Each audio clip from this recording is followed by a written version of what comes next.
નારદ પુરાણની કથાને આગળ વધારી ભાગ 47। માયા પોતાના કર્મો દ્વારા સ્વાભાવિક જ મોહજન્ય હોય છે, તેનાથી ભિન્ન પર માયા છે, જે સૂક્ષ્મ તથા વ્યાપક છે। બધા વિકારયુક્ત કાર્યોથી તે સર્વથા પરે માનવામાં આવી છે। વિદ્યાના સ્વામી ભગવાન શિવ જીવના કર્મોને જોઈને પોતાની શક્તિઓથી માયાને ક્ષોભમાં નાખે છે અને જીવોના ભોગ માટે માયા દ્વારા શરીર અને ઇન્દ્રિયોની સૃષ્ટિ કરે છે। અનેક શક્તિઓથી સંપન્ન માયા પહેલાં કાલતત્વની સૃષ્ટિ કરે છે, ભૂત ભવિષ્ય અને વર્તમાન રૂપી જગતનું સંકલન તથા લય કરે છે। ત્યાર પછી માયા નિયમન શક્તિ સ્વરૂપા નિયતિનું સર્જન કરે છે, એ બધાને નિયમમાં રાખે છે, તેથી નિયતિ કહેવાય છે। ત્યાર પછી સંપૂર્ણ વિશ્વને મોહિત કરનારી આદિ અંતરહિત નિત્ય માયા કલા તત્વને જન્મ આપે છે, કેમ કે એક બાજુથી મનુષ્યોના મલ દેહ વિકારની કલના રચના કરીને તે તેમના કર્તવ્ય શક્તિ પ્રગટ કરે છે, તેથી તેનું નામ કલા છે। આ કલા જ કાલ અને નિયતિના સહયોગથી પૃથ્વી પર પોતાનું તમામ કાર્ય કરે છે।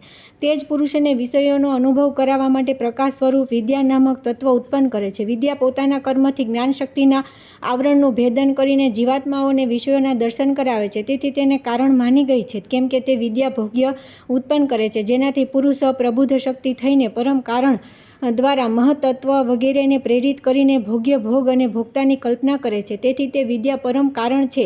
ભોગતા પુરુષને ભોગ્ય વસ્તુની પ્રતીતિ કરાવનાર હોવાથી વિદ્યાને કરણ કહેવામાં આવી છે। બુદ્ધિ દ્વારા ચેતન જીવને જે વિષયના અનુભવ થાય છે તેને ભોગ કહે છે। સંક્ષેપમાં વિષયાકાર બુદ્ધિ જ સુખ દુઃખ વગેરે રૂપે રૂપાંતર પરિણિત થાય છે।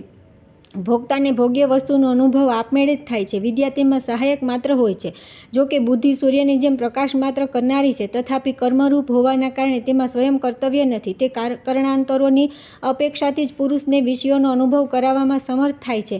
પુરુષ સ્વયં જ કારણ વગેરેથી સંબંધ સ્થાપિત કરે છે અને ભોગોની ઉત્કંઠાથી સ્વયં જ બુદ્ધિ વગેરેને પ્રેરિત કરે છે, સાથે સાથે તે બુદ્ધિ વગેરેની ચેષ્ટાઓથી પ્રાપ્ત થનારા ફળોનો તેને જ ભોગ કરવો પડે છે, તેથી પુરુષનું કર્તાપણું સિદ્ધ થાય છે। જો તેમાં કર્તૃત્વ સ્વીકારવામાં ન આવે તો તેના ભોક્તૃત્વની વાત પણ વ્યર્થ થઈ જાય છે। આ ઉપરાંત પ્રધાન પુરુષ દ્વારા આચરિત બધા કર્મ નિષ્ફળ થઈ જાય। જો પુરુષ કરણ વગેરેનો પ્રેરક ન હોય અને તેમાં કર્તૃત્વ ન હોય તો તેના દ્વારા ભોગ પણ અસંભવ જ છે, તેથી પુરુષ અહીં સંચાલક છે, તેનું કરણ વગેરેનું પ્રેરક થવું વિદ્યા દ્વારા સંભવ માનવામાં આવ્યું છે। ત્યાર પછી કલા દ્રઢ વ્રજલેપની જેમ રાગને ઉત્પન્ન કરે છે, જેથી તે વ્રજલેપ રાગયુક્ત પુરુષમાં ભોગ્ય વસ્તુના માટે ક્રિયા પ્રવૃત્તિ ઉત્પન્ન થાય છે, તેથી આનું નામ રાગ છે। આ બધા તત્વોથી જ્યારે આ આત્માને ભોક્તૃત્વ સ્થિતિમાં પહોંચાડવામાં આવે છે ત્યારે તે પુરુષ કહેવાય છે। ત્યાર પછી કલા જ અવ્યક્ત પ્રવૃત્તિને જન્મ આપે છે, જે પુરુષના માટે ભોગ ઉત્પન્ન કરે છે, તે અવ્યક્ત જ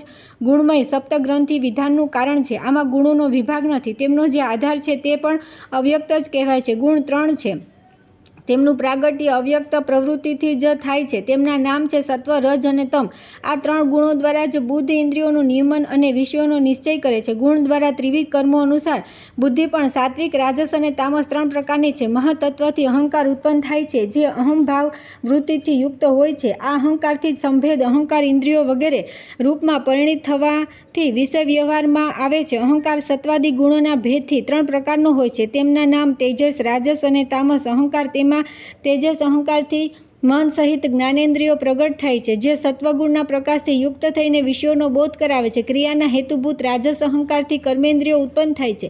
તામસ અહંકારથી 5 તન્માત્રાઓ ઉત્પન્ન થાય છે, જે 5 ભૂતોની ઉત્પત્તિમાં કારણ છે। આ બધામાં મન ઈચ્છા અને સંકલ્પ કરે છે, તેથી તે મન 2 વિકારોથી યુક્ત છે। તે બાહ્ય ઇન્દ્રિયોનું રૂપ ધારણ કરીને જે તેના માટે સર્વથા ઉચિત છે, તે સદા ભોગતાના માટે ભોગનું ઉત્પાદક થાય છે। મન પોતાના સંકલ્પથી હૃદયની અંદર સ્થિત રહીને ઇન્દ્રિયોમાં વિષય ગ્રહણની શક્તિ ઉત્પન્ન કરે છે, તેથી તેને અંતઃકરણ કહે છે। મન બુદ્ધિ અને અહંકાર આ ક્રમશઃ તેની 3 વૃત્તિઓ છે, કાન ત્વચા નેત્ર જીભ અને નાસિકા આ જ્ઞાનેન્દ્રિયો છે। હે મુનિ, શબ્દ વગેરે એમના ગ્રાહ્ય વિષયો છે। શબ્દ સ્પર્શ રૂપ રસ અને ગંધ આ શબ્દાદી વિષયો છે। વાણી હાથ પગ ગુદા અને લિંગ આ 5 કર્મેન્દ્રિયો છે, એ બોલવું ગ્રહણ કરવું ચાલવું મળત્યાગ અને મૈથુનજન્ય આનંદની ઉપલબ્ધિ રૂપી કર્મોની સિદ્ધિના કારણ છે, કેમ કે કોઈ પણ ક્રિયા કારણ વિના થઈ શકતી નથી। કાર્યમાં જોડીને 10 પ્રકારના કરણો દ્વારા ચેષ્ટા કરવામાં આવે છે। વ્યાપક હોવાના કારણે કાર્યનો આશ્રય લઈને બધી ઇન્દ્રિયો ચેષ્ટા કરે છે, તેથી તેમનું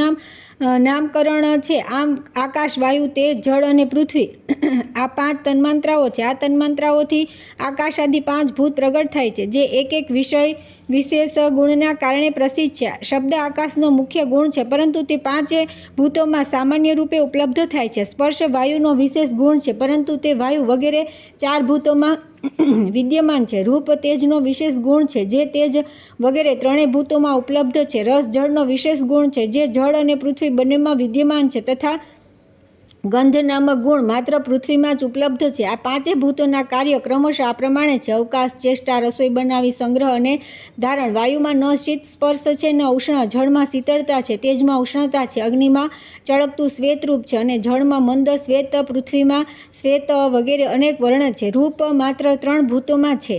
જળમાં કેવળ મધુર રસ છે અને પૃથ્વીમાં 6 પ્રકારનો રસ છે. પૃથ્વીમાં 2 પ્રકારની ગંધ હોય છે, સુરભી તથા અસુરભી. તન્માંત્રાઓમાં તેમના ભૂતોનો જ ગુણ છે. કારણ અને પોષણ આ ભૂત સમુદાયની વિશેષતા છે. પરમાત્મા તત્વ નિર્વિશેષ છે. આ 5 ભૂત ચારે બાજુ વ્યાપ્ત છે. સંપૂર્ણ ચરાચરમય જગત પંચભૂતમય છે. શરીરમાં જે આ 5 ભૂતો રહેલા છે તેનું નિરૂપણ કરવામાં આવે છે. શરીરની અંદર જે હાડકાં, માંસ, કેશ, ત્વચા, નખ અને દાંત છે તે પૃથ્વીના અંશ છે. મૂત્ર, રક્ત, કફ, પસીનો અને વીર્ય વગેરેમાં જળની સ્થિતિ છે. હૃદયમાં, નેત્રોમાં અને પિત્તમાં તેજ, અગ્નિની સ્થિતિ છે, કેમ કે ત્યાં તેના ઉષ્ણત્વ અને પ્રકાશ વગેરેના દર્શન થાય છે. શરીરમાં પ્રાણ અને વૃત્તિઓના ભેદથી વાયુની સ્થિતિ માનવામાં આવી છે. સંપૂર્ણ નાડીઓ અને ગર્ભાશયમાં આકાશ તત્વ વ્યાપ્ત છે. કલાથી લઈને પૃથ્વી પર્યંત આ સત્વ સમુદાય સંપૂર્ણ બ્રહ્માંડનું સાધન છે. દરેક શરીરમાં પણ તે નિયમ સ્થાપિત છે. ભોગ ભેદથી એનો નિશ્ચય કરવામાં આવે છે. આ પ્રમાણે દરેક પુરુષમાં નિયતિ, કલા વગેરે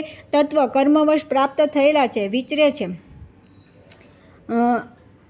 શરીરોમાં વિચરે છે. આ માયેય પાશો કહેવાય છે, જેનાથી આ સંપૂર્ણ જગત આવૃત છે. પૃથ્વીથી લઈને કલા પર્યંત સંપૂર્ણ તત્વ સમુદાય અશુદ્ધ માર્ગ માનવામાં આવ્યો છે. હવે નિરોધ શક્તિ જ પાશનું વર્ણન છે. પૃથ્વી પર તે સ્થાવર જંગમ રૂપે વિદ્યમાન છે. પર્વત અને વૃક્ષ વગેરે સ્થાવર કહે છે. જંગમના 3 ભેદ છે: સ્વેદજ, અંડજ અને જરાયુ. ચરાચર ભૂતોમાં 84 લાખ યોનિઓ છે. તે બધામાં ભ્રમણ કરતો જીવ ક્યારેય કર્મવશ મનુષ્ય શરીર પ્રાપ્ત કરી લે છે. જે સૌથી શ્રેષ્ઠ અને સંપૂર્ણ પુરુષાર્થોનું સાધક છે, તેમાં પણ ભારતવર્ષમાં બ્રાહ્મણ વગેરે દ્વિજોના કુલમાં તો મહાન પુણ્યથી જ જન્મ થાય છે. આવો જન્મ અતિ દુર્લભ છે. જન્મ આ પ્રમાણે થાય છે: પ્રથમ સ્ત્રી પુરુષનો સંગ થાય છે, પછી રજ વીર્યના યોગથી એક બિંદુ ગર્ભાશયમાં પ્રવેશે છે. તે બિંદુ દ્વયાત્મક હોય છે. એમાં સ્ત્રી અને પુરુષ બંનેના રજ વીર્યનું મિશ્રણ હોય છે. તે સમયે રજની અધિકતા હોય છે.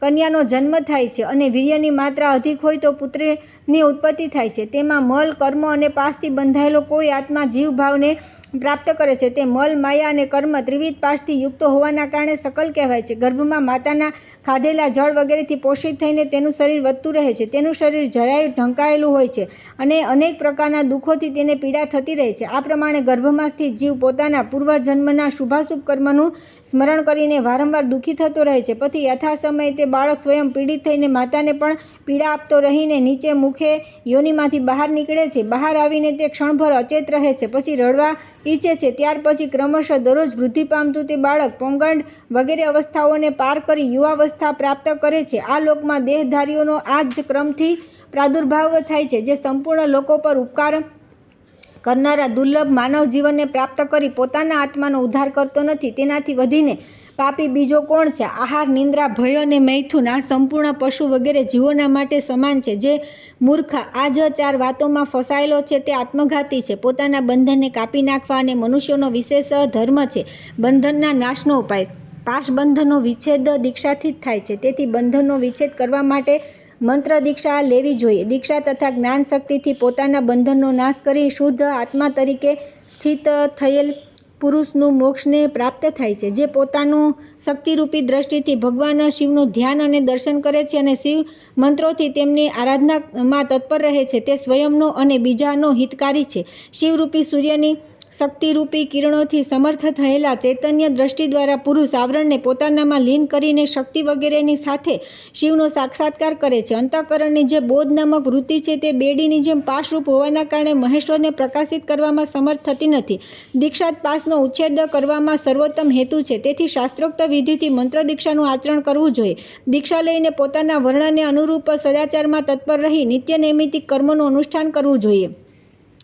પોતાના વર્ણ તથા આશ્રમ સંબંધી આચારોનું મનથી પણ ઉલ્લંઘન ન કરે. જે માનવ જે આશ્રમમાં દીક્ષિત થઈને દીક્ષા લે તે તેમાં જ રહે અને તેના ધર્મનું નિરંતર પાલન કરે. આ પ્રમાણે કરેલા કર્મ પણ બંધનકારક થતા નથી. મંત્રાનુષ્ઠાનજન્ય એક કર્મ ફળદાયક હોય છે. દીક્ષિત પુરુષ જે લોકોના ભોગોની ઈચ્છા કરે છે, મંત્ર આરાધનાના સામર્થ્યથી તે તમામ ભોગોનો ઉપભોગ કરી મોક્ષ પ્રાપ્ત કરી લે છે. જે મનુષ્ય દીક્ષા ગ્રહણ કરી નિત્ય નૈમિતિક કર્મોનું પાલન કરતો નથી તેને થોડા સમય સુધી પિશાચ યોનિમાં રહેવું પડે છે. તેથી દીક્ષિત પુરુષે નિત્ય નૈમિતિક વગેરે કર્મ અવશ્ય કરવા. નિત્ય નૈમિતિક આચારનું પાલન કરનાર મનુષ્યને તેની દીક્ષા ત્રુટિ ન થવાના કારણે તુરંત મોક્ષ પ્રાપ્ત થાય છે. દીક્ષા દ્વારા ગુરુના સ્વરૂપમાં સ્થિત થઈને ભગવાન શિવ બધા પર અનુગ્રહ કરે છે.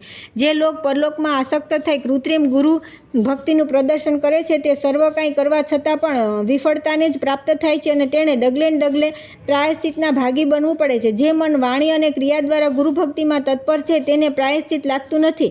તેને તો ડગલે ને ડગલે સિદ્ધિ પ્રાપ્ત થાય છે. જો શિષ્ય ગુરુ ભક્તિથી સંપન્ન અને સર્વસ્વ સમર્પણ કરનાર હોય તો તેના પ્રતિ મિથ્યા મંત્રનો પ્રયોગ કરનાર ગુરુ પ્રાયશ્ચિતનો ભાગી થાય છે.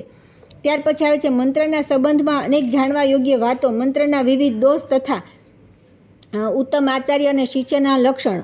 સનતકુમાર કહે છે કે હવે હું જીવોના બંધનોનો ઉચ્છેદ કરવા માટે અભિષ્ટ સિદ્ધિ આપનારી દીક્ષા વિધિનું વર્ણન કરીશ. જે મંત્રોને શક્તિ પ્રદાન કરનારી છે. દીક્ષા દિવ્ય ભાવ પ્રદાન કરે છે અને પાપોનો ક્ષય કરે છે. તેથી બધા શાસ્ત્રોના વિદ્વાનોએ તેને દીક્ષા કહી છે. મનનનો અર્થ એ છે કે સર્વજ્ઞતા અને ત્રાણનો અર્થ એ છે કે સંસારી જીવ પર અનુગ્રહ કરવો. આ મનન અને ત્રાણ ધર્મથી યુક્ત હોવાના કારણે મંત્ર નામ સાર્થક થાય છે. મંત્રોમાં લિંગભેદ. મંત્ર 3 પ્રકારના હોય છે: સ્ત્રી, પુરુષ અને નપુંસક. સ્ત્રી મંત્ર છે જેમના અંતમાં 2 ઠ અર્થાત સ્વાહા હોય. જેમના અંતે હુમ અને ફટ છે તે પુરુષ મંત્ર કહેવામાં આવ્યો છે. જેમના અંતમાં નમ લાગેલું છે તે મંત્ર નપુંસક છે. આ પ્રમાણે મંત્રોની જાતિઓ બતાવવામાં આવી છે. બધા મંત્રોના દેવતા પુરુષ છે અને બધી વિદ્યાઓની દેવતા સ્ત્રી છે. તે ત્રિવિધ મંત્ર 6 કર્મોમાં પ્રયુક્ત જેનો જવાબ આપવામાં આવ્યો હોય તેમાં પ્રાણવંત, રેફ અને સ્વાહાનો પ્રયોગ થાય તે મંત્ર આગ્નેય અગ્નિ સંબંધી કહેવામાં આવ્યો છે. હે મુનિ, જે મંત્ર ભૃગુ બીજ, સમ અને પિયુષ બીજ વમથી યુક્ત છે તે સૌમ્ય સોમ સંબંધી કહ્યા છે. આ પ્રમાણે મનીષી પુરુષોએ બધા મંત્ર અગ્નિશોમાત્મક જાણવા જોઈએ. જ્યારે શ્વાસ પિંગલા નાડીમાં સ્થિત હોય અથવા જમણો શ્વાસ ચાલતો હોય તો આગ્નેય મંત્ર જાગૃત થાય છે અને જ્યારે શ્વાસ ઈડા નાડીમાં સ્થિત હોય અથવા ડાબો શ્વાસ ચાલતો હોય તો સોમ સંબંધી મંત્ર જાગૃત થાય છે. જ્યારે ઈડા અને પિંગલા બંને નાડીઓમાં શ્વાસ ચાલતો હોય તો બધા મંત્ર જાગૃત થાય છે. જો મંત્ર જાગૃત ન હોય, સૂતો હોય તે દશામાં જપ કરવામાં આવે તો અનર્થની ફળ આપે છે. દરેક મંત્રનું ઉચ્ચારણ તેમનો શ્વાસ રોકીને ન કરવું. અનુલોમ ક્રમમાં બિંદુ અનુસ્વાર યુક્ત અને વિલોમ ક્રમમાં વિસર્ગ સંયુક્ત મંત્રનું ઉચ્ચારણ કરવું. જો જપેલા મંત્ર દેવતાને જાગૃત કરી શક્યો તો શીઘ્ર સિદ્ધિપદ થાય છે. ક્રૂર કર્મમાં આગ્નેય મંત્રનો ઉપયોગ થાય છે અને સોમ સંબંધી મંત્ર સૌમ્ય ફળ આપનાર હોય છે. શાંત, જ્ઞાન અને અત્યંત રૌદ્ર આ મંત્રોની 3 જાતિઓ છે. શાંતિ જાતિ સાથે સમન્વિત શાંત મંત્ર પણ હુમ ફટ આ પલ્લવ બળ જોડવાથી રૌદ્ર ભાવ ધારણ કરી લે છે. મંત્રોના દોષ. ખંડિત વગેરે દોષોથી યુક્ત મંત્ર સાધકની રક્ષા કરી શકતા નથી. ખંડિત, રુદ્ર, શક્તિહીન, પરામુખ, વિમુખતા, કર્ણહીન, નેત્રહીન, કિલિત, ખીલાથી બંધાયેલ કે જોડાયેલા, સ્તંભિત, દગ્ધ, ત્રસ્ત, ભીત, ભય પામેલું, મલિન, તિરસ્કૃત, ભેદિત, છેદેલ, સુષુપ્ત, મદોન્મંત, મૂર્છિત, હત, વીર્ય, બળ રહિત, ભ્રાંત, પ્રધત્સ, નાશ પામેલું બાળક, કુમાર, યુવા, પ્રૌઢ, વૃદ્ધ, સ્ત્રીશંક, નિર્બીજ, સિદ્ધિહીન, મંદ, ફૂટ, નિરંશક, સત્વહીન, કેકર, બીજહીન, ધૂમિત, આલિંગિત, મોહિત, ક્ષુતાર્ધ, અતિદીપ્ત, અંગહીન, અતિક્રુદ્ધ, અતિક્રૂર, વિડિત, લજ્જિત, પ્રશાંત, માનસ, સ્થાન ભ્રષ્ટ, વિકલ, અતિવૃદ્ધ, અતિ નિસ્નેહ તથા પીડિત. આ 49 મંત્રના દોષ બતાવેલા છે. હવે હું આમના લક્ષણ બતલાવું છું. જે મંત્રના આદિ, મધ્ય અને અંતમાં સંયુક્ત, વિયુક્ત અથવા સ્વર સહિત 3, 4 કે 5 વાર અગ્નિબીજ રમનો પ્રયોગ હોય તે મંત્ર ખંડિત કહેવાય છે. જેના આદિ, મધ્ય અને અંતમાં 2 વાર ભૂમિબીજનું ઉચ્ચારણ થતું હોય તે મંત્રને રુદ્ર જાણવો જોઈએ. તે બહુ ક્લેશથી સિદ્ધિપ્રદ થાય છે. પ્રણવ અને કવચ હું આ 3 વાર જે મંત્રમાં આવ્યા હોય તે લક્ષ્મીયુક્ત હોય છે. આવી લક્ષ્મીથી હીન જે મંત્ર છે તેને શક્તિહીન જાણવો જોઈએ. તે લાંબા સમય પછી ફળ આપે છે. જ્યાં આદિમાં કામબીજ ક્લીમ,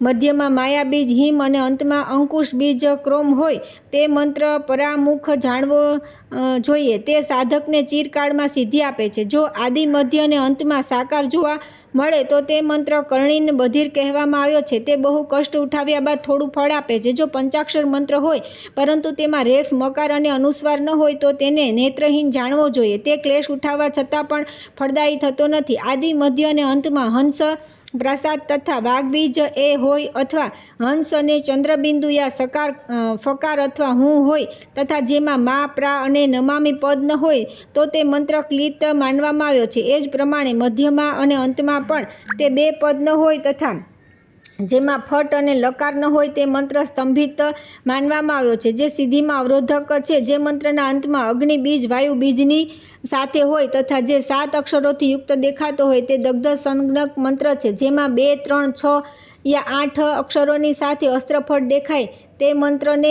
ત્રસ્ત જાણવો જોઈએ. જેના મુખ ભાગમાં પ્રણવ રહિત હકાર અથવા શક્તિ હોય તે મંત્ર ભીત કહેવામાં આવ્યો છે. જેના આદિ, મધ્ય અને અંતમાં 4 મ હોય તે મંત્ર મલિન માનવામાં આવ્યો છે. તે બહુ ક્લેશથી સિદ્ધિદાયક થાય છે. તે મંત્રના મધ્ય ભાગમાં દ અક્ષર અને અંતમાં 2 ક્રોધ હું બીજ હોય અને તેની સાથે અસ્ત્રફટ પણ હોય તો તે મંત્ર તિરસ્કૃત કહેવામાં આવે છે. જેના અંતમાં મ અને ય તથા હૃદય હોય અને મધ્યમાં વષટ અથવા વોષટ હોય તે મંત્ર ભેદિત કહેવાય છે. તેનો ત્યાગ કરી દેવો જોઈએ કેમ કે તે મહાન ક્લેશથી ફળપ્રદ થાય છે. જો 3 અક્ષરથી યુક્ત તથા હંસહીન છે તે મંત્રને સુષુપ્ત કહેવાય છે. જે વિદ્યા અથવા મંત્ર 17 અક્ષરોવાળો હોય તથા જેના આદિમાં 5 વાર ફટનો પ્રયોગ થયો હોય તેને મહોન્મત્ત માનવામાં આવ્યો છે. જેના મધ્ય ભાગમાં ફટનો પ્રયોગ હોય તે મંત્રને મૂર્છિત કહેવામાં આવ્યો છે. જેના વિરામ સ્થાનમાં અસ્ત્રફટનો પ્રયોગ થતો હોય તે હતવીર્ય કહેવાય છે. મંત્રના આદિ, મધ્ય અને અંતમાં 4 અસ્ત્રફટનો પ્રયોગ થતો હોય તો તેને ભ્રાંત જાણવો જોઈએ. જો મંત્ર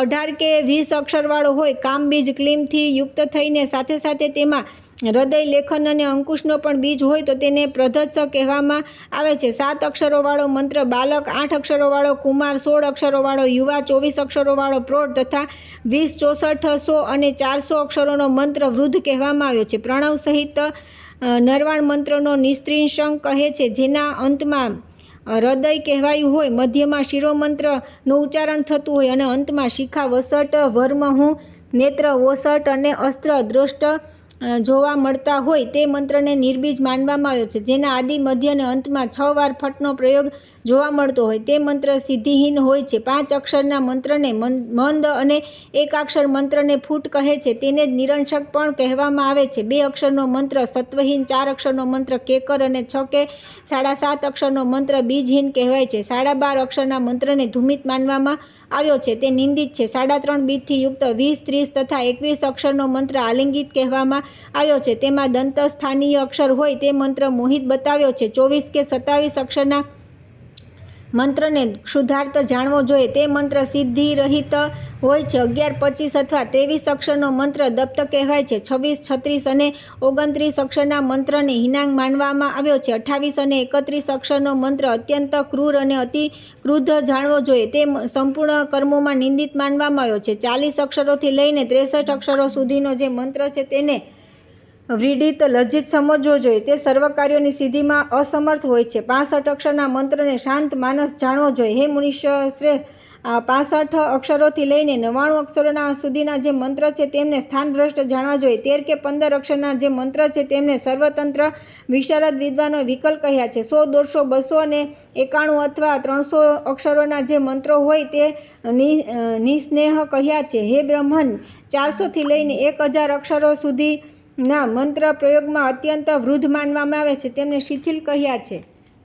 જે મંત્રોમાં 1 હાજરીથી પણ વધારે અક્ષર છે તે મંત્રોને પીડિત બતાવવામાં આવ્યા છે. એનાથી અધિક અક્ષરવાળા મંત્રોને સ્તોત્ર રૂપ માનવામાં આવ્યા છે. આ પ્રકારના મંત્ર દોષયુક્ત કહેવામાં આવ્યા છે. હવે હું ખંડિત વગેરે દોષોથી દૂષિત મંત્રોનું સાધન બતાવું છું. જે યોનિ મુદ્રાસનમાં બેસી એકાગ્ર ચિત્તે જે કોઈ પણ મંત્રના જપ કરે તેને સર્વ પ્રકારની સિદ્ધિઓ પ્રાપ્ત થાય છે. ડાબા પગની એડીને ગુદાના સહારે રાખીને જમણા પગની એડીને ધ્વજ લિંગની ઉપર રાખે તો આ પ્રમાણે યોનિ મુદ્રાબંધક નામ ઉત્તમ આસન થાય છે. આચાર્ય અને શિષ્યના લક્ષણ. જે કુળ પરંપરાના ક્રમથી પ્રાપ્ત થતો હોય, નિત્ય મંત્ર જપના અનુષ્ઠાનમાં તત્પર હોય, ગુરુની આજ્ઞા પાલનમાં અનુરક્ત હોય તથા અભિષેકયુક્ત હોય, શાંત, કુલીન અને જીતેન્દ્રિય હોય તથા નિગ્રહ અનુગ્રહમાં સમર્થ હોય, કોઈની પાસેથી કોઈ વસ્તુની અપેક્ષા રહિત હોય, મનનશીલ, ઇન્દ્રિય સંયમી, હિત વચન બોલનાર, વિદ્વાન તથા તત્વજ્ઞ વિનય હોય, કોઈ આશ્રમની મર્યાદામાં સ્થિત, ધ્યાનપરાયણ, સંશય નિવારણ કરનાર, પરમ બુદ્ધિમાન અને નિત્ય સત્કર્મોના અનુષ્ઠાનમાં સંલગ્ન રહેનાર હોય તેને જ આચાર્ય કહેવામાં આવે છે, જે શાંત, વિનયશીલ, શુદ્ધાત્મા, સંપૂર્ણ શુભ લક્ષણોથી યુક્ત, શમ વગેરે સાધનોથી સંપન્ન, શ્રદ્ધાળુ, સુસ્થિર વિચાર્યા હૃદયવાળો, ખાનપાનમાં શારીરિક શુદ્ધિથી યુક્ત,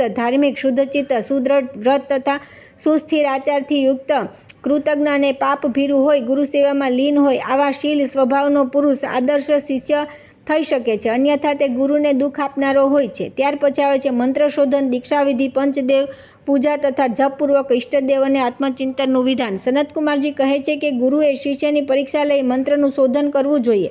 પૂર્વથી પશ્ચિમ અને દક્ષિણથી ઉત્તર રંગમાં ડૂબાડેલા સૂતરથી 5 ઊભી અને તેની ઉપર 5 આડી રેખાઓ ખીંચવી. આમ કરવાથી 4 કોઠાના 4 સમુદાય થશે. તેમાંના પ્રથમ ચોરસના પ્રથમ કોઠામાં 1, બીજાના પ્રથમમાં 2, ત્રીજાના પ્રથમમાં 3 અને ચોથાના પ્રથમમાં 4 લખવા. આ જ ક્રમથી આગળની સંખ્યા પણ લખી લેવી. પ્રથમ કોઠામાં અ લખી તેના આગ્નેય કોણમાં તેનાથી 5મો અક્ષર લખવો. આ પ્રમાણે બધા કોઠામાં ક્રમશઃ અક્ષરોથી લખીને બુદ્ધિમાન પુરુષ મંત્રનું સંશોધન કરે. સાધકના નામના આદિ અક્ષર જે કોઠામાં હોય ત્યાંથી લઈને જ્યાં મંત્રનો આદિ અક્ષર હોય તે કોઠા સુધી પ્રદક્ષિણા ક્રમથી ગણવું જોઈએ. તે જ ચોરસમાં મંત્રનો આદિ અક્ષર છે તો તે સિદ્ધિ ચોક કહેવાશે. તેનાથી પ્રદક્ષિણ ક્રમથી ગણવાથી જો બીજા ચોકમાં મંત્રનો આદિ અક્ષર હોય તો તે સાધ્ય કહેવાય છે. આ પ્રમાણે ત્રીજો ચોક સુસિદ્ધ અને ચોથો અરી નામે પ્રસિદ્ધ છે. જો સાધકના નામ સંબંધી અને મંત્ર સંબંધી આદિ અક્ષરો પ્રથમ ચોકના પહેલા જ કોઠામાં પડ્યા હોય તો તે મંત્ર સિદ્ધિ માનવામાં આવ્યો છે. જો મંત્ર વર્ણ પ્રથમ ચોકના બીજા કોઠામાં પડ્યો હોય તો તે સિદ્ધિ સાધ્ય કહેવાય છે. પ્રથમના ત્રીજા કોઠામાં હોય તો સિદ્ધિ સિદ્ધ થશે અને ચોથામાં હોય તો સિદ્ધારી કહેવાશે. નામ અક્ષર યુક્ત એકથી ચોકથી બીજા ચોકમાં જો મંત્રનો અક્ષર હોય તો પહેલાં જ્યાં નામનો અક્ષર હતો ત્યાંના તે કોઠાથી આરંભ કરીને ક્રમશઃ પૂર્વવત ગણતરી કરવી. બીજા ચોકના પ્રથમ, દ્વિતીય, તૃતીય તથા ચાતુર્થ્ય કોઠામાં મંત્રાક્ષર હોય તો તેની ક્રમશઃ સાધ્ય સિદ્ધિ, સાધ્ય સાધ્ય, સાધ્ય સુસિદ્ધ તથા સાધ્યરી નામ થશે. ત્રીજા ચોકમાં મંત્રનો અક્ષર હોય તો મનીષી પુરુષોએ પૂર્વોક્ત રીતે ગણતરી કરવી જોઈએ. તૃતીય ચોકના પ્રથમ આદિ કોઠાઓ અનુસાર ક્રમશઃ તે મંત્રની સુસિદ્ધિ, સિદ્ધ, સુસિદ્ધ, સાધ્ય, સુસિદ્ધિ, સુસિદ્ધ તથા સુસિદ્ધ અરી નામ હશે. જો ચોથા ચોકમાં મંત્રાક્ષર હોય તો પણ વિદ્વાન પુરુષ આ જ પ્રમાણે ગણતરી કરે. ચતુર્થ ચોકના પ્રથમ આદિ કોઠા અનુસાર તે યંત્રની અરિસિદ્ધિ, અરિસાધ્ય, અરિસુસિદ્ધ તથા અરી આ નામ હશે. સિદ્ધિ સિદ્ધ મંત્ર શાસ્ત્રોક્ત વિધિથી તેટલી જ સંખ્યામાં જપ કરવાથી સિદ્ધ થઈ શકે છે, પરંતુ સિદ્ધ સાધ્ય મંત્ર બમણી સંખ્યામાં જપ કરવાથી સિદ્ધ થશે. સિદ્ધ સુસિદ્ધ મંત્ર શાસ્ત્રોક્ત સંખ્યાથી અડધા જપ કરવાથી જ સિદ્ધ થઈ જશે, પરંતુ સિદ્ધારી મંત્ર કુટુંબજનોને નાશ કરે છે. સાધ્ય સિદ્ધ મંત્ર 2 ગણી સંખ્યામાં જપ કરવાથી સિદ્ધ થાય છે. સાધ્ય મંત્ર બહુ વિલંબથી સિદ્ધ થાય છે. સાધ્ય સુસિદ્ધ પણ 2 ગણા જપથી સિદ્ધ થાય છે, પરંતુ સાધ્યારી મંત્ર બહુ બાંધવોનું હનન કરે છે. સુસિદ્ધ સિદ્ધ અડધા જપથી જ સિદ્ધ થઈ જાય છે. શુદ્ધિ સાધ્ય 2 ગણા જપથી સિદ્ધ થાય છે. સુસિદ્ધ સિદ્ધ મંત્ર પ્રાપ્ત થતાં સિદ્ધિ થઈ જાય છે અને સુસિદ્ધારી મંત્ર સંપૂર્ણ કુટુંબનો નાશ કરે છે. અરિસિદ્ધ પુત્ર નાશક છે તથા અરિસાધ્ય કન્યાનો નાશ કરે છે. અરિસિદ્ધ સ્ત્રીનો નાશ કરે છે અને અરી મંત્ર સાધકનો નાશ કરનાર હોવાનું માનવામાં આવે છે. હે મુને, અહીં મંત્ર શોધનના બીજા પણ ઘણા પ્રકાર છે, પરંતુ એ અકથ નામક ચક્ર બધામાં પ્રધાન છે, તેથી એ જ તમને બતાવવામાં આવ્યું છે. આ પ્રમાણે મંત્રનું સારી રીતે શોધન કરીને શુદ્ધ સમય અને પવિત્ર સ્થાનોમાં ગુરુએ શિષ્યને દીક્ષા આપવી. હવે દીક્ષાનું વિધાન બતાવવામાં આવે છે. પ્રાતઃ કાલ નિત્યકર્મ કરીને પ્રથમ ગુરુ ચરણોની પાદુકાને પ્રણામ કરવા. ત્યાર પછી આદરપૂર્વક વસ્ત્ર વગેરે દ્વારા ભક્તિભાવથી સદગુરુની પૂજા કરીને તેમની પાસેથી અભિષ્ટ મંત્રને પ્રાર્થના કરવી. ત્યાર પછી ગુરુ સંતુષ્ટ થઈને સ્વસ્તિ વાચન પૂર્વક મંડલ વગેરે વિધાન કરીને શિષ્યની સાથે પવિત્ર થઈને યજ્ઞ મંડપમાં પ્રવેશ કરે. પછી સામાન્ય અર્ધ્ય જળથી દ્વારનો અભિષેક કરી અસ્ત્ર મંત્રોથી દિવ્ય વિઘ્નોનું નિવારણ કરે. ત્યાર પછી આકાશમાં સ્થિત વિઘ્નોનું જળથી પૂજન કરી નિરાકરણ કરે. ભૂમિ સંબંધી વિઘ્નોને 3 વાર તાળ પાડીને હટાવે. ત્યાર પછી કાર્ય પ્રારંભ કરે. જુદા જુદા રંગો દ્વારા શાસ્ત્રોક્ત વિધિ પ્રમાણે સર્વતોભદ્ર મંડળ ની રચના કરી તેમાં બ્રાહ્મી મંડળ અને તેની કલાઓનું પૂજન કરે. ત્યાર પછી અસ્ત્ર મંત્રનું ઉચ્ચારણ કરી ધોયેલા યથાશક્તિ નિર્મિત કળશની ત્યાં વિધિપૂર્વક સ્થાપના કરીને સૂર્યની કલાનું યજન કરે. નીલોમ માતૃકાના મૂળનું ઉચ્ચારણ કરીને શુદ્ધ જળ કળશમાં ભરવું અને તેમાં સોમની કલાઓનું વિધિપૂર્વક પૂજન કરવું. ધૂમ્રા, આર્ચી, ઉષ્મા, જ્વલિની, જ્વાલિની, વિષુપ્લિંગિની, સુશ્રી, સુરૂપા, કપિલા તથા હવ્ય, કવ્યવાહ આ અગ્નિની 10 કલાઓ છે. હવે સૂર્યની 12 કલાઓના નામ આ છે: તપિની, તાપિની, ધૂમ્રા, મરીચ, જ્વાલિની, રુચિ, સુષુમ્ણા, ભોગદા, વિશ્વા, બોધિની, ધારિણી તથા ક્ષમા.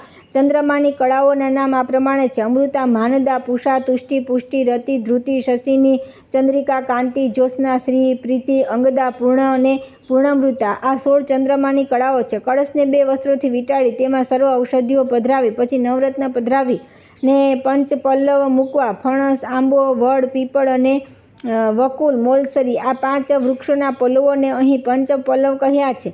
મોતી, માણેક્ય, વૈદુર્ય, ગોમેદ, વજ્ર, મૂંગા, વિદ્રુમ, પ્રવાલ, પદ્મરાગ, મરકત તથા નીલમણિ આ નવરત્નોને ક્રમશઃ કળશમાં પધરાવી તેમાં ઈષ્ટ દેવતાનું આહ્વાન કરવું અને મંત્રવેતા આચાર્ય વિધિપૂર્વક દેવપૂજાનું કાર્ય સંપન્ન કરી વસ્ત્રાભૂષણોથી વિભૂષિત શિષ્યને વેદી પર બેસાડી અને પ્રોક્ષણીના તેના જળ વડે તેનો અભિષેક કરે. પછી તેના શરીરમાં વિધિપૂર્વક ભૂત શુદ્ધિ વગેરે કરીને ન્યાસ કરી શરીર શુદ્ધિ કરે અને મસ્તકમાં પલ્લવ મંત્રોનો ન્યાસ કરી 108 મૂળ મંત્રો દ્વારા અભિમંત્રિત જળથી પ્રિય શિષ્યનો અભિષેક કરે. તે સમયે મનમાં મૂળ મંત્રોના જપ કરતા રહેવું. અવશિષ્ટ જળથી આચમન કરીને શિષ્ય બીજું વસ્ત્ર ધારણ કરવું અને ગુરુને વિધિપૂર્વક પ્રણામ કરીને પવિત્ર થઈ તેમની સામે બેસવું. ત્યાર પછી ગુરુ શિષ્યના મસ્તક પર હાથ મૂકીને જે મંત્રની દીક્ષા આપવી હોય તેના 108 વાર જપ કરવા. સમ અસ્તુ, શિષ્ય મારા સમાન થાય આવા ભાવથી શિષ્યને અક્ષરદાન કરે ત્યારે શિષ્ય ગુરુની પૂજા કરવી. ત્યાર પછી ગુરુ શિષ્યના મસ્તક પર ચંદનયુક્ત હાથ મૂકી એકાગ્રચિત્તે તેના કાનમાં 8 વાર મંત્ર બોલે. આ પ્રમાણે મંત્રનો ઉપદેશ પ્રાપ્ત કરી શિષ્ય ગુરુના ચરણોમાં પડી જવું. તે સમયે ગુરુ આ પ્રમાણે કહે કે બેટા ઉઠો, તમે બંધનથી મુક્ત થઈ ગયા. વિધિપૂર્વક સદાચારી બનો. તમને સદા કીર્તિ, શ્રી, કાંતિ, પુત્ર, આયુ, બળ અને આરોગ્ય પ્રાપ્ત થાઓ. ત્યારે શિષ્ય ઉઠીને ગંધ વગેરે દ્વારા ગુરુની પૂજા કરે અને તેમને દક્ષિણા આપે. આ પ્રમાણે ગુરુ મંત્ર મેળવીને શિષ્ય તે સમયથી જ ગુરુ સેવામાં લાગી જાય છે. વચ્ચે પોતાના ઈષ્ટ દેવનું પૂજન કરે છે અને તેમને પુષ્પાંજલિ આપી અગ્નિ, નિરુતિ અને વાર્ષિક નું ક્રમશઃ પૂજન કરે. જ્યારે મધ્યમાં ભગવાન વિષ્ણુનું પૂજન કર્યા ત્યારે તેમની ચારે બાજુ ક્રમશઃ ગણેશ, સૂર્ય, દેવી તથા શિવની પૂજા કરે અને જ્યારે મધ્યમાં ભગવાન શંકરની પૂજા કરે તો તેમની પૂર્વાદી દિશાઓના ક્રમશઃ સૂર્ય, ગણેશ, દેવી તથા વિષ્ણુનું પૂજન કરે. જ્યારે મધ્યમાં દેવીની પૂજા કરે ત્યારે તેમની ચારે બાજુ શિવ, ગણેશ, સૂર્ય અને વિષ્ણુની પૂજા કરે. જ્યારે મધ્યમાં ગણેશની પૂજા કરે તો તેમની ચારે બાજુ ક્રમશઃ શિવ, દેવી, સૂર્ય અને વિષ્ણુની પૂજા કરે અને જ્યારે મધ્યમાં સૂર્યની પૂજા કરે તો પૂર્વાદી દિશામાં ક્રમશઃ ગણેશ, વિષ્ણુ, દેવી અને શિવની પૂજા કરે. આ પ્રમાણે દરરોજ આદરપૂર્વક પંચદેવની પૂજા કરવી જોઈએ. વિદ્વાન પુરુષે બ્રહ્મ મુહૂર્તમાં ઉઠીને શૈયા પર બેઠા બેઠા જ પોતાના ગુરુદેવ નમસ્કાર કરવા. ત્યાર પછી પાદુકા મંત્રના 10 વાર જપ અને સમર્પણ કરીને ગુરુદેવને પુનઃ પ્રણામ કરી તેમનું સ્તવન કરવું. પછી મૂલાધારથી બ્રહ્મરંધ્ર સુધી મૂળ વિદ્યાનું ચિંતન કરવું. મૂળાધારથી નિમ્ન ભાગમાં ગોળાકાર વાયુમંડન છે. તેમાં વાયુનું બીજ આકાર સ્થિત છે કે બીજથી વાયુ પ્રવાહિત થઈ રહ્યો છે. તેનાથી ઉપર અગ્નિનું ત્રિકોણ મંડળ છે જેમાં તે અગ્નિનું બીજ રકાર છે. તેનાથી અગ્નિ પ્રજ્વલિત થઈ રહ્યો છે. ઉક્ત વાયુ તથા અગ્નિની સાથે મૂળાધારમાં સ્થિત શરીરવાળી કુંડલિકાનું ધ્યાન કરે છે. જે સૂતેલા સર્પ જેવા આકારવાળી તે સ્વયંભૂ લિંગને વીંટળાઈને સૂઈ રહી છે. જોવામાં તે કમળનાળ જેવી લાગે છે. તે અત્યંત પાતળી છે અને તેના અંગોમાંથી કરોડો વિદ્યુત જેવી પ્રભા પ્રસરી રહી છે. આ પ્રમાણે કુલ કુંડલીનું ધ્યાન કરીને ભાવાત્મક પીછી દ્વારા તેને જગાડીને ઉઠાડી અને સુષુમ્ના નાડીના માર્ગથી ક્રમશઃ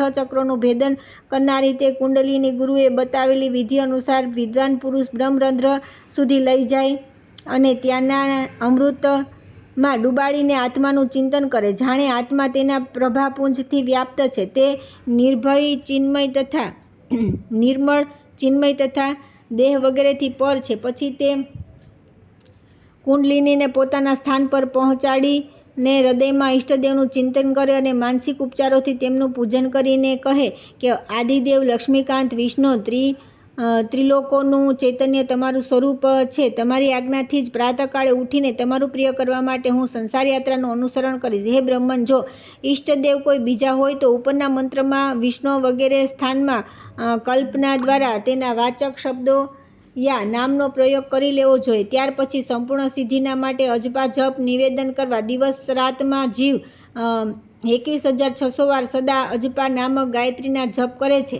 આ અજપા મંત્રના ઋષિ હંસ છે. અવ્યક્ત ગાયત્રી છંદ છે. પરમહંસ દેવતા છે. આદિહમ બીજ અને અંતસ શક્તિ છે. ત્યાર પછી સંડગન્યાસ કરે. સૂર્ય, સોમ, નિરંજન, નિરાભાસ, ધર્મ અને જ્ઞાન આ 6 અંગ છે. ક્રમશઃ એમના પૂર્વમાં હંસ અને અંતમાં આત્મને પદ જોડીને શ્રેષ્ઠ સાધક આમનો અંગોમાં ન્યાસ કરે. હકાર સૂર્ય સમાન તેજસ્વી થઈને શરીરમાંથી બહાર નીકળે છે અને સકાર તેવા તેજસ્વી રૂપે પ્રવેશ કરે છે. આ પ્રમાણે હકાર અને સકારનું ધ્યાન કહેવામાં આવ્યું છે. આ પ્રમાણે ધ્યાન કરી બુદ્ધિમાન પુરુષ વહ્ય અને અકરમંડળમાં વિભાગપૂર્વક જપ અર્પણ કરે. મૂલાધાર ચક્રમાં 4 પાંખડીનું કમળ છે, જે બપોરિયાના ફૂલ જેવું લાલ છે. તેની 4 પાંખડીઓ ક્રમશઃ વ, શ, સ, આ અક્ષર અંકિત છે. તેમાં પોતાની શક્તિ સાથે ગણેશજી વિરાજમાન છે. તેઓ પોતાના 4 હાથોમાં ક્રમશઃ પાસ, અંકુશ, સુધા પાત્ર તથા મોદક લઈને પ્રસન્ન છે. આવા વાઘપતિ ગણપતિજીને 600 જપ અર્પણ કરે. સ્વાધિષ્ઠાન ચક્રમાં 6 પાંખડીઓનું કમળ છે. તે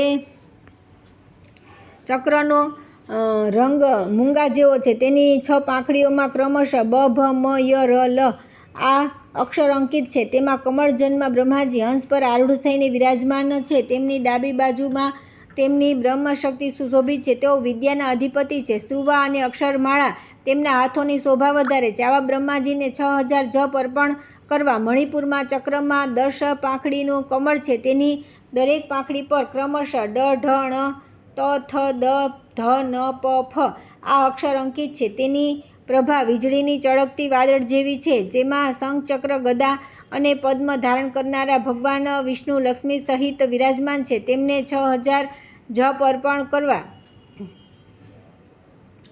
અનાહત ચક્રમાં 12 કમળ વિદ્યમાન છે. તેની પ્રત્યેક પાંખડી પર ક, ખ, ગ, ઘ, ચ, છ, જ, ઝ, ઝ, ટ, ઠ આ અક્ષરો અંકિત છે. તેનો વર્ણ શુક્લ છે. તેમાં શૂલ, અભય, વગ અને અમૃત કળશ ધારણ કરનાર વૃષાભારૂઢ ભગવાન રુદ્ર વિરાજી રહ્યા છે. તેમના વામાંગ ભાગમાં તેમની શક્તિ પાર્વતી દેવી વિદ્યમાન છે. તેઓ વિદ્યાની અધિપતિ છે. વિદ્વાન પુરુષ તે રુદ્રદેવને 6000 જપ નિવેદન કરે. વિશુદ્ધ ચક્ર 16 પાંખડીઓથી યુક્ત છે. તેનો પ્રત્યેક પાંખડી પર ક્રમશઃ સ્વર વર્ણ અ, આ, ઈ, ઉ, ઋ, ઋ, લુ, લુ, એ, ઐ, ઓ, ઔ, અમ, અહ અંકિત છે. તેમાં ચક્ર શુક્લ વર્ણનું છે. તેમાં મહાજ્યોતિ પ્રકાશિત થનાર ઇન્દ્રિયાધિપતિ ઈશ્વર વિરાજમાન છે, જે પ્રાણ શક્તિથી યુક્ત છે. તેમને 1000 જપ અર્પણ કરવા. અજ્ઞાચક્રમાં 2 પાંખડીઓનું કમળ છે. તેના પર ક્રમશઃ હ અને ક્ષ અંકિત છે. તેમાં પરાશક્તિથી યુક્ત જગદગુરુ સદાશિવ વિરાજમાન છે. તેમને 1000 જપ અર્પણ કરવા. સહસ્ત્રાર ચક્રમાં સહસ્ત્ર દળોથી યુક્ત મહાકમળ વિરાજમાન છે. તેમાં સ્થિત વર અને અભયયુક્ત હાથવાળો પરમ આદિગુરુને 1000 જપ નિવેદન કરવા. પછી હાથમાં જળ લઈને આ પ્રમાણે કહેવું. સ્વભાવત થઈ રહેલા અજપા જપોનું પૂર્વોક્ત રૂપે સંકલ્પ કરવાના કારણે મોક્ષદાતા ભગવાન વિષ્ણુ મારા પર પ્રસન્ન થાવ. આ અજપા જપ ગાયત્રીના સંકલ્પ માત્રથી મનુષ્ય મોટી પાપોમાંથી મુક્ત થઈ જાય છે. હું બ્રહ્મ છું, સંસારી જીવ નથી, નિત્ય મુક્ત છું, ચોક મારો સ્પર્શ કરી શકતો નથી, હું સચ્ચિદાનંદ સ્વરૂપ છું. આ પ્રમાણે પોતાના વિશે ચિંતન કરું. ત્યાર પછી દેહી કૃત્ય અને દેવાવાર્ચન કરું. તેનું વિધાન અને સદાચારના લક્ષણ હું કહીશ. ત્યાર પછી આવે છે શૌચાચાર, સ્નાન, સંધ્યા, તર્પણ, પૂજાગૃહમાં દેવતાઓનું પૂજન, કેશવી કીર્ત્યાદિ માતૃકા ન્યાસ, શ્રીકંઠ માતૃકા, ગણેશ માતૃકા, કલા માતૃકા વગેરે ન્યાસોનું વર્ણન. શ્રી સનતકુમારજી કહે છે કે ત્યાર પછી જમણો કે બાજુનો શ્વાસ ચાલતો હોય તે તરફનો ડાબો કે જમણો પગ પૃથ્વી પર મૂકી આ પ્રમાણે પ્રાર્થના કરે કે હે પૃથ્વી દેવી, સમુદ્ર તમારી મેખલા, કટિબદ્ધ અને પર્વતોના સ્તંભ મંડળ છે. હે વિષ્ણુ પત્ની, તમે નમસ્કાર છે. મેં તમને ચરણોથી સ્પર્શ કર્યા. મારા આ અપરાધને ક્ષમા કરો. આ પ્રમાણે ભૂદેવીની ક્ષમા પ્રાર્થના કરી વિધિપૂર્વક વિચરણ કરે. ત્યાર પછી ગામથી નૈઋત્ય કોણ જઈને આ મંત્રનું ઉચ્ચારણ કરે કે અહીં જે ઋષિ, દેવતા, પિશાચ, ગુહ્યક, પિતર તથા ભૂતગણ હો તે ચાલ્યા જાય. હું અહીં મળત્યાગ કરીશ. આમ કહીને 3 વાર તાળી પાડવી અને માથા પર વસ્ત્ર ઢાંકી મળત્યાગ કરે. રાત હોય તો દક્ષિણ તરફ મુખ કરીને બેસે અને દિવસે ઉત્તર તરફ મુખ કરીને બેસે. ત્યાર પછી માટી અને જળથી શુદ્ધિ કરવી. લિંગમાં 1 વાર, ગુદામાં 3 વાર, ડાબા હાથમાં 10 વાર, પછી બંને હાથમાં 7 વાર તથા પગમાં 3 વાર માટી લગાવી. આ પ્રમાણે શૌચ સંપાદન કરીને 12 વખત જળથી કોગળા કરવા. ત્યાર પછી દાંતણ માટે આમ બોલવું કે હે વનસ્પતિ, તમે મને આયુ, બળ અને યશ, તેજ, સંતાન, પશુ, ધન, લક્ષ્મી, જ્ઞાન શક્તિ, પ્રજ્ઞા તથા જ્ઞાન શક્તિ તથા મેઘા ધારણ શક્તિ આપો.